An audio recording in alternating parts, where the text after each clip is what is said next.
Joining us to share ways to build intimacy and connection through body language is Karen Donaldson. All right, Karen, just how big of a role does body language play when it comes to intimacy?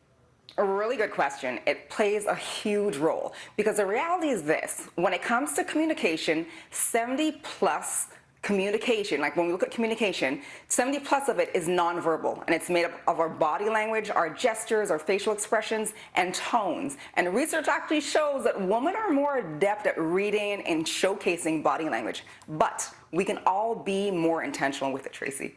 Ooh, I love that. Okay, talk to me a little bit about intimate space. Break that down for us. For sure. So there's something called Proximus.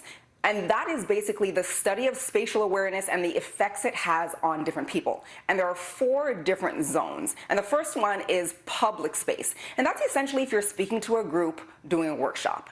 Then you move into social space, and that's where you're at an event and you might just simply be standing in a circle with a group of friends. Then we move into personal space, and that's anywhere from 1 meter to about ½ a meter. And then the more important piece is intimate space, and that's anywhere from ½ a meter to touching someone. Now, the less space there are between 2 people increases the intimacy, and it showcases that there's a lot more attraction. And as you said, we are just bridging out of a pandemic, or for some, we're still in the midst of the pandemic, but we've gotten used to being at home with our partners or being around our partners, and this routine around you're on that side of the couch and I'm on that side. It's time to close the gap to increase the intimacy between the 2 of you. How can we use body language to deepen our levels of intimacy? What should we be focusing on? Really good question again. When we talk about deepening intimacy, you want to focus on touch and handshake. Now let's talk about touch first. Touch is highly important when you want to deepen intimacy, because the reality is this: when we touch someone in the context of intimacy, it actually releases the love hormone called oxytocin. And that gives you that warm, fuzzy feeling. It deepens the feeling of connection, and as well, it deepens the feeling of trust as well. So you just feel good. So you want to touch people more often. There's different parts of the body, but we're going to get to that. So that's one. The second one is the way you hold hands. Now, I like to do the analysis of couples all the time, but let me show you a few things. When you intertwine your fingers like this, you increase the skin-to-skin contact.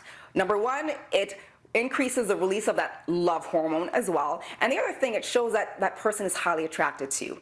Now, when you see this intertwined hand holding, and you see looser fingers, that showcases that you have a comfortable connection with your loved one. So not only are you lovers, but you're also friends. Now, I want to talk about a couple of red flags. If you see someone, just holding fingertips, it's a casual connection, and it might not be as serious as you think. So look out for that. And usually the person wanting to hold hands all the time is a person who wants to deepen the connection.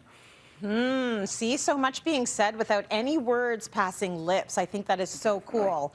Okay, let's talk about seduction. How can seduction help shape intimacy? Oh, it so can. So I love body language and seduction. Now, one of the ways you can seduce someone, and I say do it with your partner no matter how long you've been together, because you've probably gotten to a pattern of just being around each other all day because of the pandemic.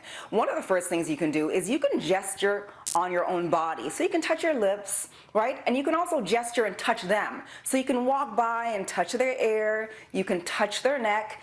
It draws attraction to them and to yourself. But if you're with your partner, simply run your finger anywhere between their wrist and their forearm. It'll get their attention, and it'll heighten the level of intimacy as well. The last thing I want to touch on is the kiss triangle. You want to look at someone's one eye, then look at the other, then look at their lips, and look back up. That's called a kiss triangle, and it shows that you're attracted to them, they're attracted to you, and you actually want to kiss them. My biggest question, Tracy, I'm going to ask you this too. When was the last time you looked at your partner, you looked at them, smiled, and looked away? That's seduction.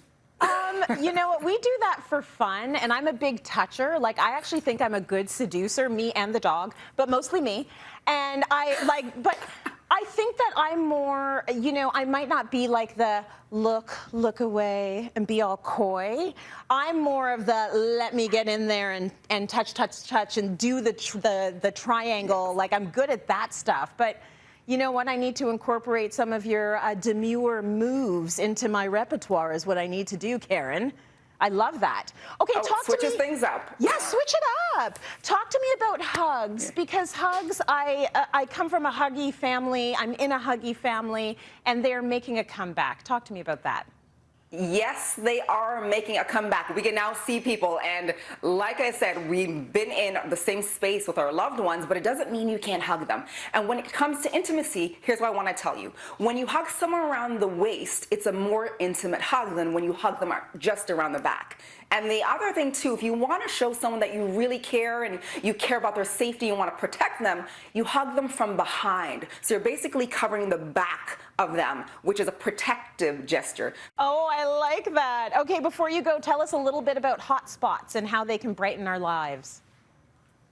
Oh, I love it. Hot spots are actually called erogenous zones. You know, those pleasure points. And essentially there's zones on the body or spots on the body that have a lot more nerve endings. So there is a lot more heightened sensation. Some of those spots are the palm of your hand, the inside of your wrist, the neck, the ear, the small of someone's back, behind the knee, of course, the genital and personal areas. But the key thing is this: you can slightly touch someone. You can lean in and speak to your partner and say, "You look cute, I love you," and just brush against their lips. So just slightly touching those areas so they can get that warm and prickly in those tiny little hot spots. Oh my Build gosh. the intimacy. It's a that choice. That is so good. Okay, I'm going to try and be more like flirty and demure rather than I will do that. I wrote notes.